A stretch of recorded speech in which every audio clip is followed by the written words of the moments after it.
Titanic lookout Frederick Fleet survived the disaster. So why did he come to a terrible end? What is the heartbreaking story of the man who spotted the iceberg? And who were the seemingly orphaned children saved in the last lifeboat? Where were their parents? Then there is the fascinating story of the man at the wheel when the ship hit the iceberg. The tragic journey of Robert Hichens. All this on Titanic, Stories from the Deep. The wreck of RMS Titanic was discovered 3,800 meters deep in the Atlantic Ocean. Over 5,500 artifacts and personal items have since been recovered, all reminders of the passengers and crew who set sail that fateful day. These objects tell very real stories of love, survival, mystery, and fate. This is Titanic, Stories from the Deep. It's the year 2000. In the North Atlantic Ocean, 12,500 feet below the surface, Russian submersible Mir 1 scans the debris field of the Titanic. Previous dives had found artifacts representing key moments from the night of the sinking. The crow's nest bell, which rang 3 times after spotting the iceberg, and the crow's nest telephone, which was used to communicate this danger to the bridge. Amongst the sand and debris, Mir 1 spots a metal object. It's revealed to be a brass steering stand. At a stand like this one stood Quartermaster Robert Hichens, that night of April 14th, 1912, turning the wheel hard to starboard, attempting to outmaneuver a deadly iceberg. Hichens' attempt to evade the iceberg's path proved futile. Only 37 seconds after the infamous words, "iceberg, right ahead," the Titanic's fate was sealed. World-renowned Titanic conservator Alex Klingelhofer describes the journey the steering stand took from the bottom of the ocean to this top-secret warehouse in Atlanta. This artifact was brought to the surface and then conserved and treated. The piece itself weighs about 80 pounds. This is made out of bronze. This piece would have been vertical. So the wheel would have been attached here, and the quartermaster would have stood here. And basically, he's in charge of the helm, so he's the one that's controlling where the ship goes.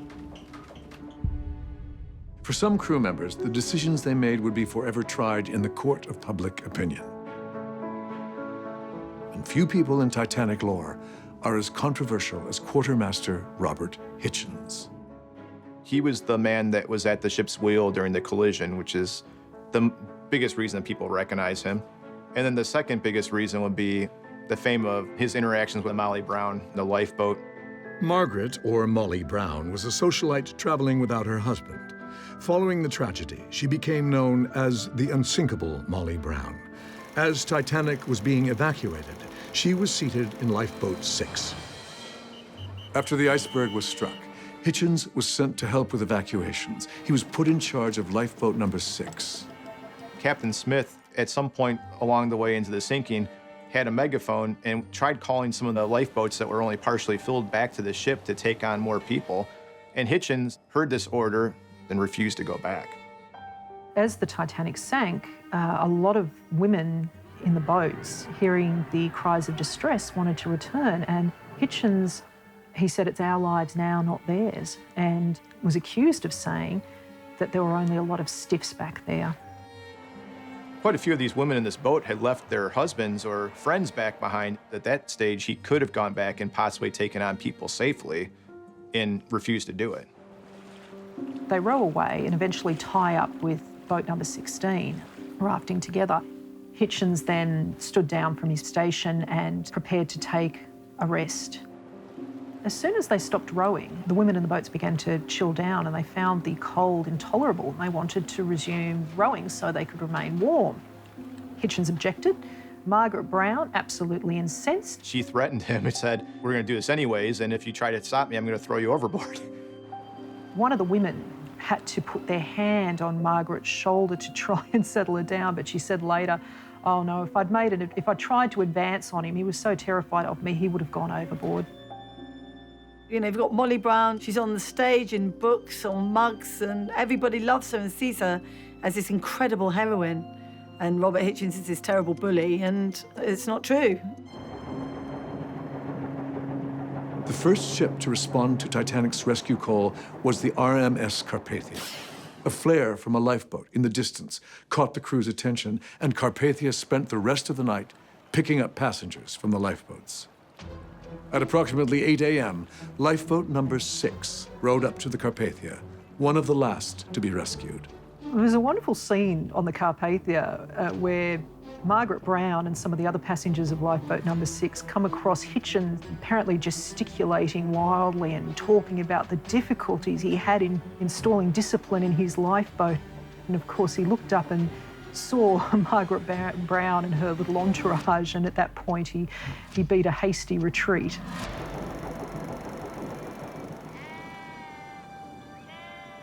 Robert Hichens' great-granddaughter, Sally Nielsen, began her research into Hichens' life as a young girl. I was 14 and I hadn't heard about Robert Hichens. My grandfather, Alf, he'd be sat in a corner with his woodbines and his pale ale. And I was just sat talking to him one day, and he said, did you know your great-grandfather, he was at the wheel of the Titanic when it hit the iceberg? And I thought, well, that is an amazing story. So I started getting interested. And then I suddenly thought, we're going to be 2012 soon. Nothing's really been written about my great-grandfather, and his story has been so one-sided. Before the 100th anniversary of the sinking, Sally published a book, The Man Who Sank Titanic. I thought, somebody's got to tell the story, and it's going to be me. Robert was born in New Lynn. He went out to sea when he was 14. Robert said, I want to make something of myself, and so he said goodbye to his family, and he joined the Royal Naval Reserves, and he becomes a quartermaster. Quartermaster has quite a lot of duties, but of course they steer the ship. It was while he was on shore leave that he met a farm labourer's daughter, and her name was Florence Mortimer. And he fell in love, love blossomed, and they got married in about 1906. And it was 1910 that Robert decided, I need to further my career now, and I want to be on the big liners. And the nearest port was Southampton.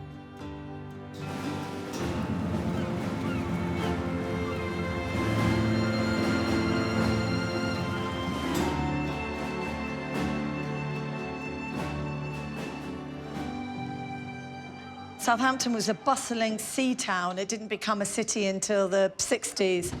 This wall shows all the 900 crew that were on Titanic. And there's hardly any photos.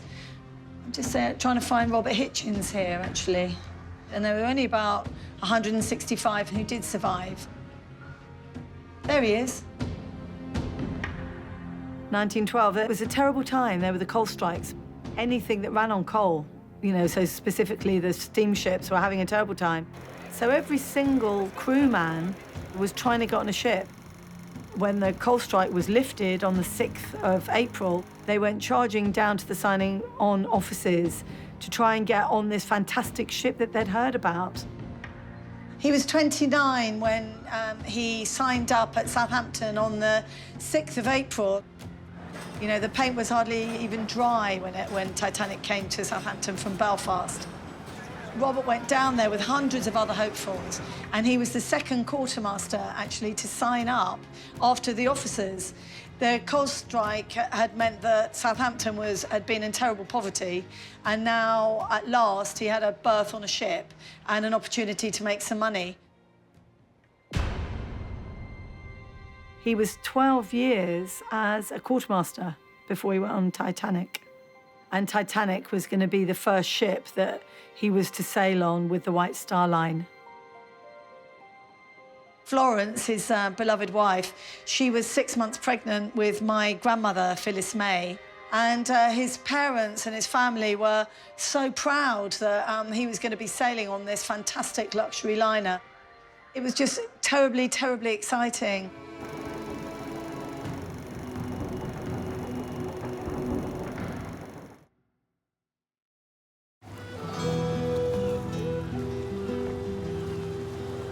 In the port city of Southampton, England, Robert Hichens' great-granddaughter, Sally Nielsen, visits berth 44 There would have been a very big terminal building. It's changed so much. At noon on April 10th, 1912, Titanic departed from this spot on her maiden voyage to New York. If I imagine really, really hard, I can see the bands and, you know, all the passengers throwing all the roses over the boat deck of the Titanic and the whistles blowing. And I imagine the huge, great, heavy bronze propellers turning. Yeah, I can definitely imagine it. Riding in the lap of luxury, it had been 4 days of smooth sailing for the passengers of Titanic. Cruising along at a brisk speed of 23 knots, Titanic had so far lived up to the hype of her launch. But on the morning of April 14th, a series of troubling telegrams were received. Days leading up to Titanic, there were so many reports of ships getting stuck in ice. It's all different types of icebergs. So they were heading at 22.5 knots towards a known ice field. Sunday, the 14th of April, and Robert Hichens starts the shift at 8 o'clock. Frederick Fleet and Reginald Lee were up in the crow's nest, which is just in front of the pilot house, 50 feet up, and Robert was at the wheel. So Robert Hichens, he's at the wheel, and he hears a bell. 3 loud gongs of the bell up from the crow's nest. All of a sudden, all hell breaks loose. Moody comes racing into the wheelhouse. The phone rings. He picks up the phone and he says, "What do you see?" And from the crow's nest, it would be ice dead ahead. And then William Murdoch says, "Ice dead ahead, hard a starboard." And it's at that point that Robert Hichens flings the wheel to the left. And it was as Robert Hichens was just going 2 points to try and steer to port again that they hit.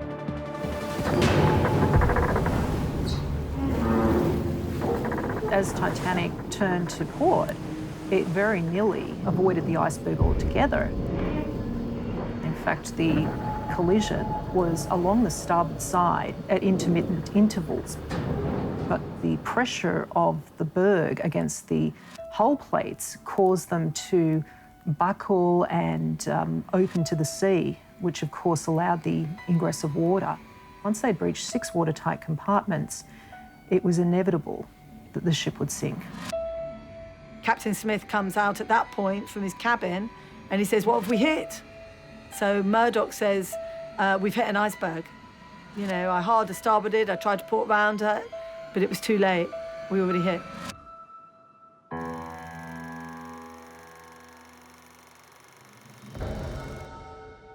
This is the crow's nest bell, rung by 24-year-old lookout Frederick Fleet after spotting the iceberg. Fleet and shift partner Reginald Lee started their watch in the crow's nest at 10 p.m. It was a clear, starry night. The water was still, no chop. One witness described it as looking at a sea of glass. It wasn't until 11:39 p.m. when Fleet first glimpsed the large black mass in their path. It was the beautifulest night I'd ever seen. The stars were like lamps. I saw this black thing looming up. I didn't know what it was. I asked Lee if he knew what it was. He couldn't say. I thought I'd better ring the bell. I rang it 3 times. We watched the thing. It had a pointed top. We didn't like the look of this thing. After ringing the bell, Fleet picked up his phone and called the wheelhouse, where 6th Officer James Moody answered the call. Iceberg right ahead. The officers had only 37 seconds to act.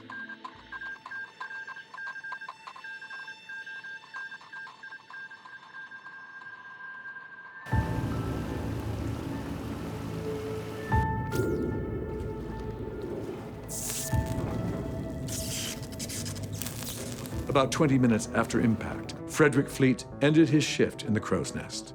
He was sent down to the boat deck to help with evacuations and directed to assist Quartermaster Robert Hichens in loading passengers safely into lifeboat number 6.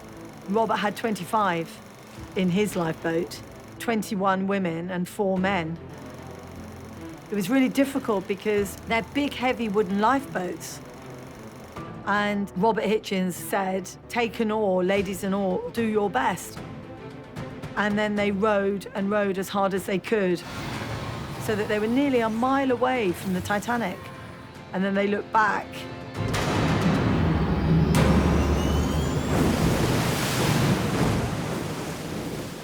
And they could see the Titanic upend and go into the water. It must have been the most horrific thing for all of them to have seen. Absolutely terrible. It was that got the women to trying to persuade Robert Hichens to go back for survivors. They could hear the moaning in the water. This is where Robert Hichens' reputation was absolutely ruined. This is the whole point of the story and me wanting to tell his story, because one of the passengers was Margaret Brown, the unsinkable Molly Brown. And later on, Robert would say, this woman, she could have gone into any lifeboat. Why, oh, why did she come into mine? They were all in terrible shock. You know, the women, they had husbands on board the Titanic. But Molly Brown was on her own. She didn't have her husband and her children on the ship. So she took charge because she could. You know, she was a socialite. She was a woman that got things done. And she was loud. She was saying, go back for survivors.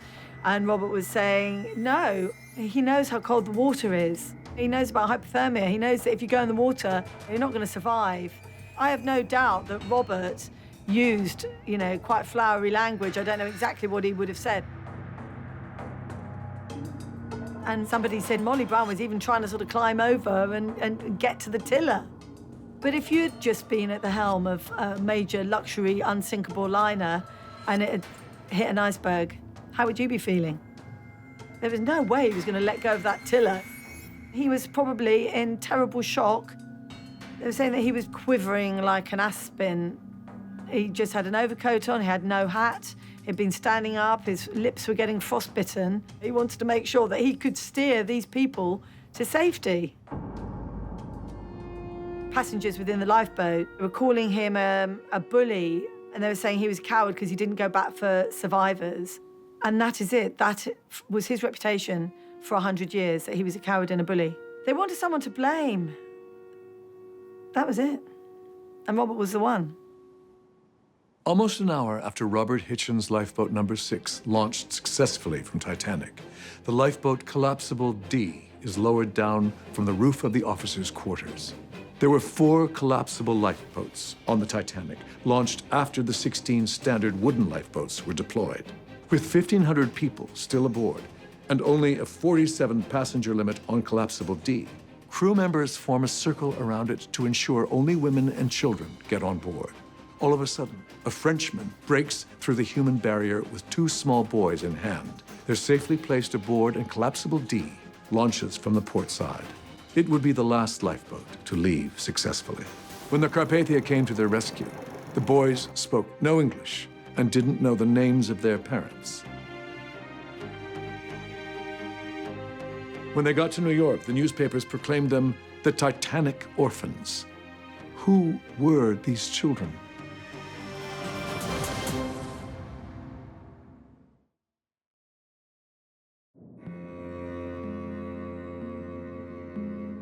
The range of artifacts recovered from Titanic's resting place can lead us to contemplate some of the saddest aspects of the tragedy.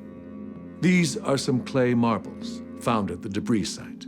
One can imagine children rolling them down the Titanic's long promenade decks. There were 126 children aboard Titanic under the age of 14, and almost half of them would perish the night of the sinking. The so-called Titanic orphans would survive the tragedy.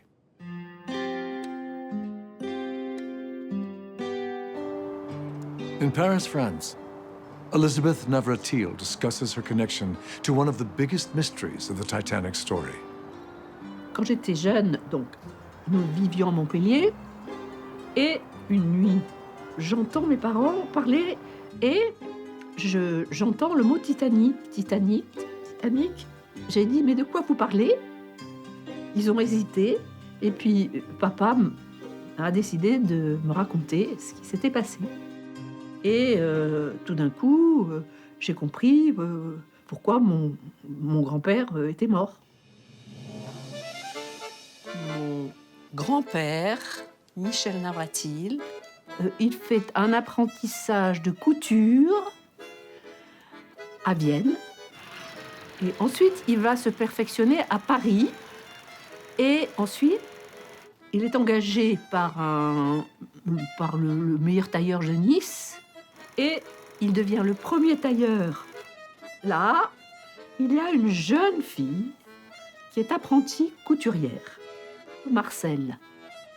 Il tombe immédiatement amoureux de cette jeune fille et elle de lui. Ils se marient, ils ont 2 ans de bonheur, mais aussi ils ne s'entendent pas sur tous les points. The couple has 2 children in quick succession, but their relationship starts to break down. C'est Marcel et les 2 enfants, l'année où elle est infidèle, je pense. Quand Michel apprend qu'il est trompé par son meilleur ami avec sa femme, il devient fou de colère et fou de désespoir.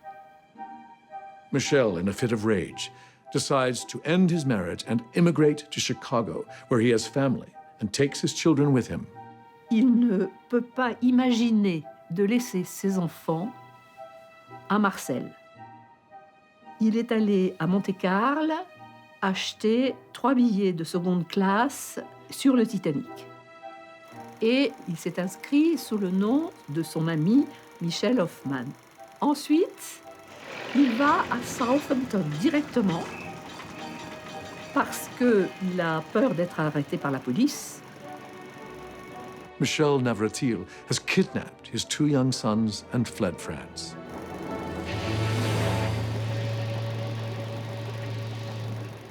Years later, Michel's eldest son, Michel Marcel Navratil Jr., wrote down his memories of escaping the sinking ship.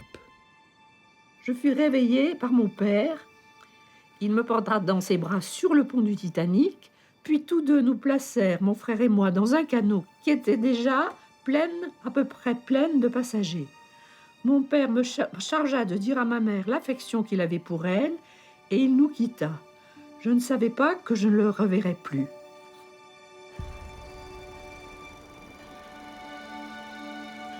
Je me souviens des moments où la barque fut descendue du Titanic,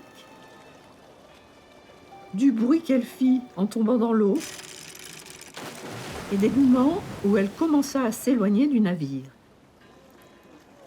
Je me souviens de mon réveil dans la barque, après que je me sois endormie. La mer était blanchâtre, presque livide, et il y avait un navire à distance. C'était le Carpathia.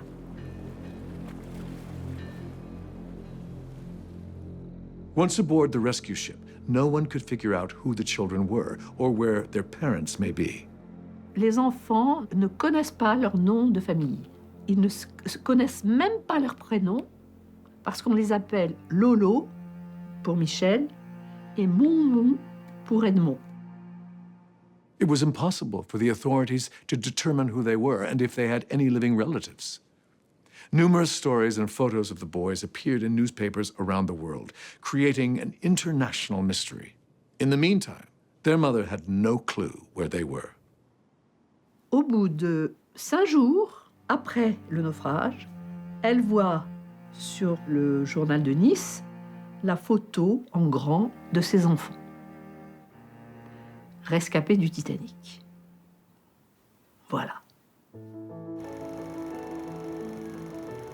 Marcel convinces the White Star Line to give her a ticket to New York, and she sets off to reunite with her children. Lorsqu'elle arrive là-bas, à la Children's Aid Society, elle entre, les enfants sont à l'autre bout, en train de jouer, et puis il la voit,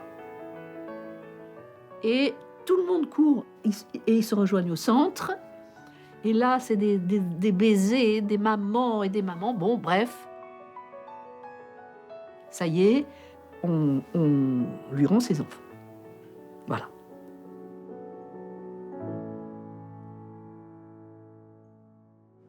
Michel Navratil Sr., the young boy's father, perished in the sinking. His body was recovered and he was buried in a Halifax cemetery, along with many others from the maritime disaster. Elizabeth's father, Michel Marcel Navratil Jr., died in 2001 at the age of 92. He was the last living male survivor of Titanic.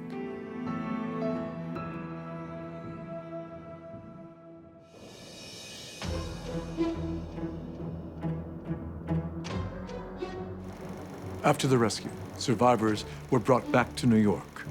United States Senator William Alden Smith formed an official inquiry into the sinking of Titanic. On day 5 of the proceedings, Robert Hitchens was called to testify. In the inquiry, he claims nobody asked him to go back to pick anybody out of the water, says he didn't use the term stiffs, that kind of thing. A lot of his answers when he was challenged on these points seemed to revolve around, well, I don't remember, I don't recall saying that, which of course is classic evasion. In the age of yellow journalism, and you needed a good story, disreputable reporters would just stitch stories together, and that's what was printed. Margaret Brown had some very scathing things to say about Hitchens to the press. She talked about him as being craven and wouldn't even call him a man. She considered him the epitome of cowardice. She was saying all this stuff that he was preaching and quivering and looking terrified, and he was a coward and a bully. Somebody like Hitchens is just going to take the black eye, because if you start making a stink about it, then the stink becomes the story. What might have been read by a few thousand people in a provincial paper is now read by everybody. So Robert Hitchens was asked to testify. Once he told the actual story, the timeline of everything that he did, he said, "I do want to add something, sir." You know, he wanted to give his side of the story. People are saying that, you know, I stole all the brandy and I was drunk and that I wouldn't go back for survivors. And that's just not the case. I was given direct orders. I was just doing my job.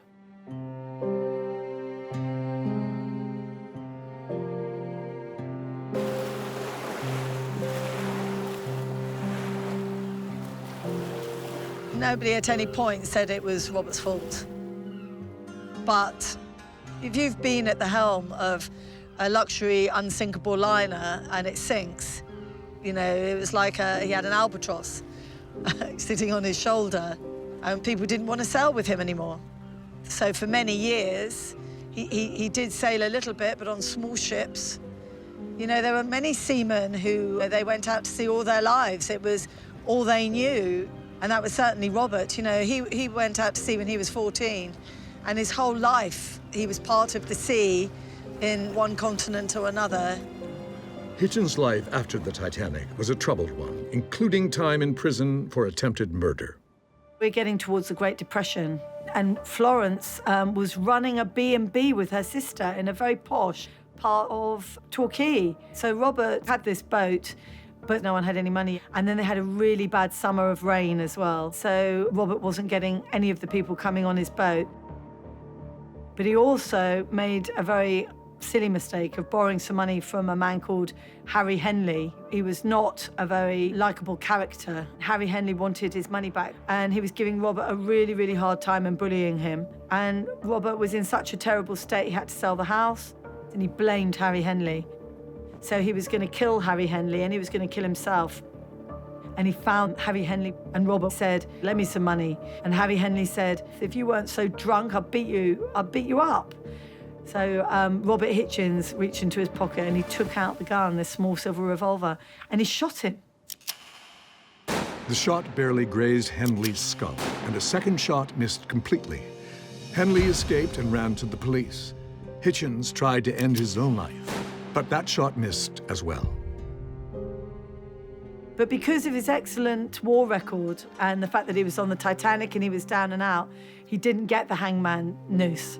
But he was given 5 years at Parkhurst Prison on the Isle of Wight. Even after his release from prison, Robert Hichens' struggles continued. Florence was suffering with headaches, and she was diagnosed with a brain tumor. She died in early 1940. Robert went to Liverpool and picked up the English trader and took his last trip. And he was telling crewmen on the English trader, I won't see England again, I want to be with Florence.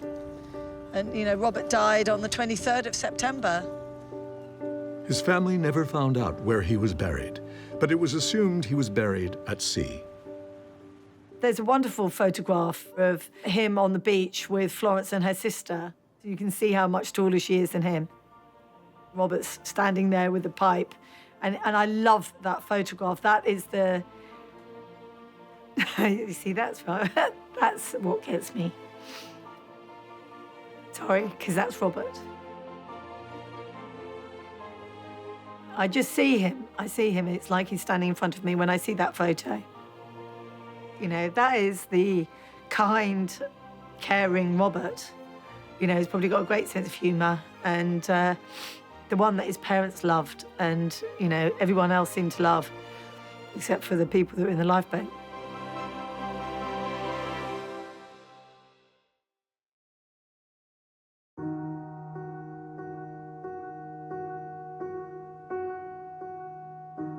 At the Senate inquiry in New York after the sinking, the young lookout who spotted the iceberg, FREDERICK FLEET, was also called to testify. His answers were terse and short. Every crew member who survived faced questioning to some degree or another.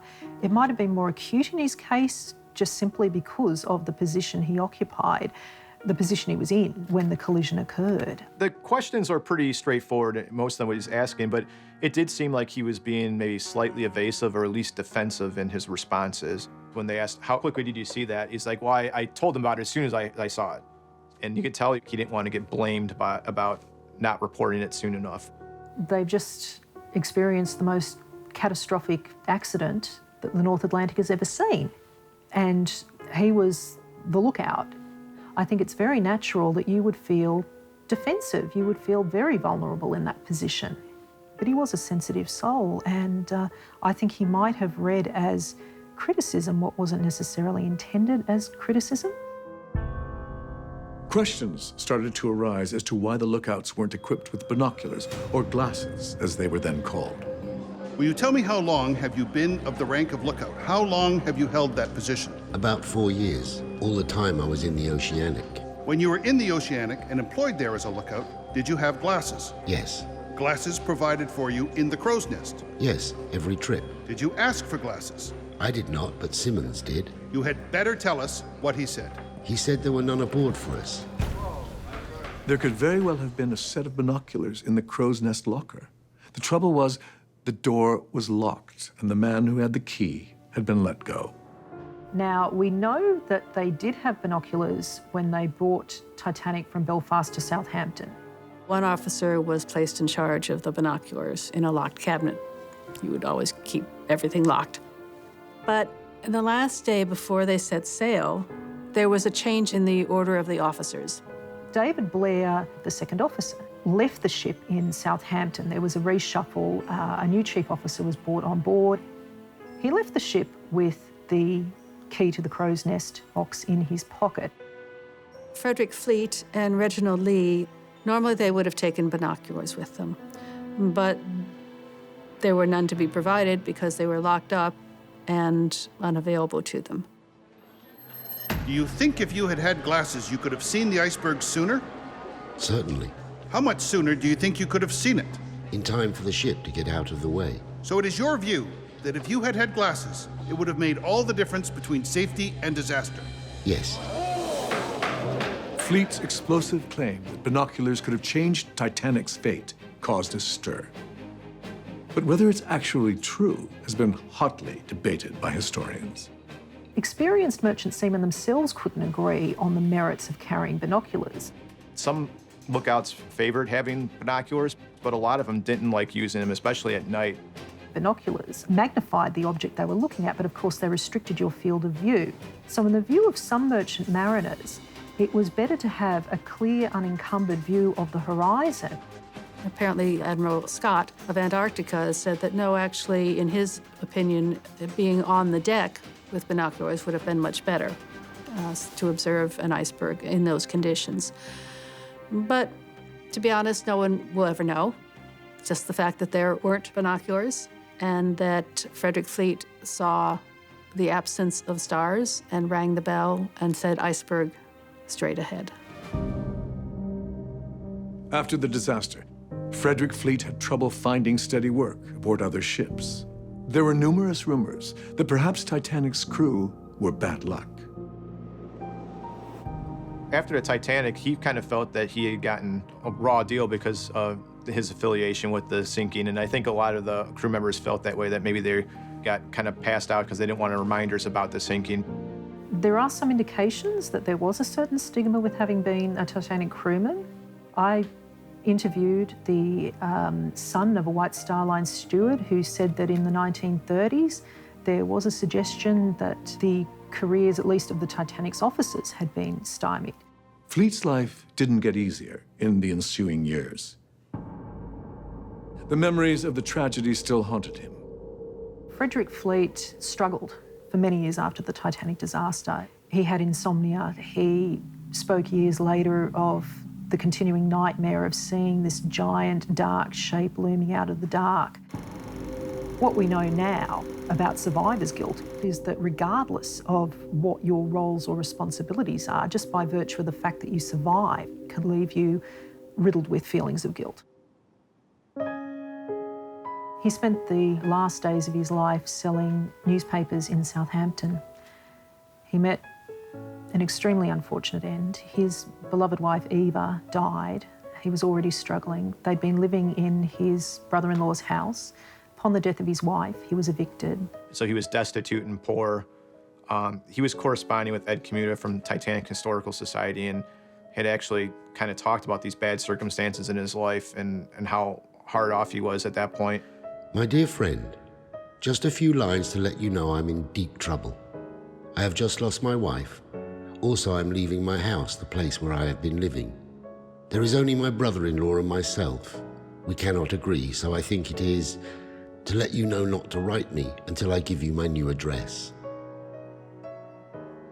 Within a week, he had snuck back into his old home and he hanged himself in the backyard. I think the Titanic followed him his whole life. Right up to the time he died, he felt very keenly that the Titanic followed him to his grave. The really horrible thing is that when he died, because he was so poor, he was buried in a pauper's grave, was unmarked. But in 1993, Ed Commuta and the Titanic Historical Society raised funds to have a tombstone erected for Fleet at Hollybrook Cemetery in Southampton.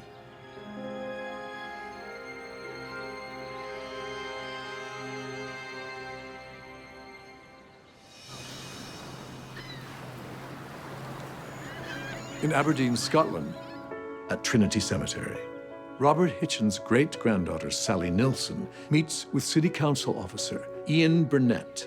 They thought that Robert was buried at sea. They didn't know where he was, and lots of family members tried to find him. They couldn't find him. But then in 2012, 2 weeks before the anniversary, I just thought, I've got to give it my last-ditch attempt to find Robert. And I was calling councils, libraries, everybody. There were tentacles of information, and I couldn't find it anywhere else. So it was that second phone call when I spoke to Ian, and I said, Ian, please, can you just have one more look? I didn't even know who Robert Hichens was, you know, I mean, I just said that I couldn't find him. And then she come back, and then she said to me, do you know who he was? You know, and I said, no, and that's where she told me it was the helmsman of the Titanic, you know. You phoned me, and you said something on the lines of, Sally, you're not going to believe this. Yeah. And I said, what? And you said, I found him. Yeah. I think I might burst into tears, actually. You told me that within this little area here, there's 3 seamen. Yeah, so it's the company that actually bought the grave and paid for the burial for convenience. You know, if they're working for the company, almost a benefit or a perk to get them buried, not in a pauper's grave. I quite like the idea that Robert's not on his own, though. Yeah, That he's got some mates down there. He's got some shipmates down there. Sally is raising money to erect a proper stone marker. In the meantime, a homemade cross will have to do. I just really, really hope that he's happy and he's got a little smile on his face, that, you know, some little minion were able to tell the proper story, you know, the real story about Robert Hichens, that he was just doing his duty. So hopefully, in some small way, I've done it.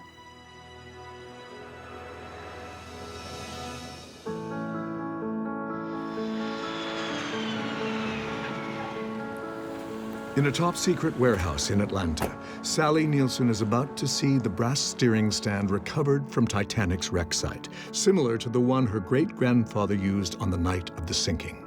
Hi. Hi, welcome. Hi, how are you? I'm great, nice to see you. Good to see you. You ready for this? Yes, I'm ready. Okay. Very excited. Yes, here we go. Here we are. That's it. Wow. Oh my gosh, there's wooden spokes out of it as well. It's amazing that it's still here. Of course, it would have stood about this high, so it would have been quite large. And this is where the wheel would have been. Yeah. So your great-grandfather would have stood behind there and turned the wheel. Oh my at that point. God. And if you notice here, it says port. It's inscribed port. Oh, yes. And then there's a bar, and it's starboard over here. And of course, you know, when he did he was asked to turn hard to starboard. Yeah. So he would have gone to this direction. Wow. Just to see this it's such a special thing. I mean, this links me to my great-grandfather, and it's too much almost. Yeah.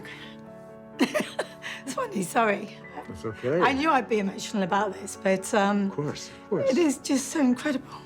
Yeah. I can't believe that's come from the Titanic. I just feel so completely privileged and grateful. Amazing. Just absolutely amazing. Thank you. You're welcome. Thank you for coming. Yeah, it's and sharing your story with us. Yeah, it's brilliant. Thank you. Titanic's sinking left no mark on the surface of the Atlantic Ocean. But in the sea of life, many of her survivors knew the mark of Titanic's sinking until their dying day. It's in their memory and recognizing the pain they suffered that we dedicate this episode.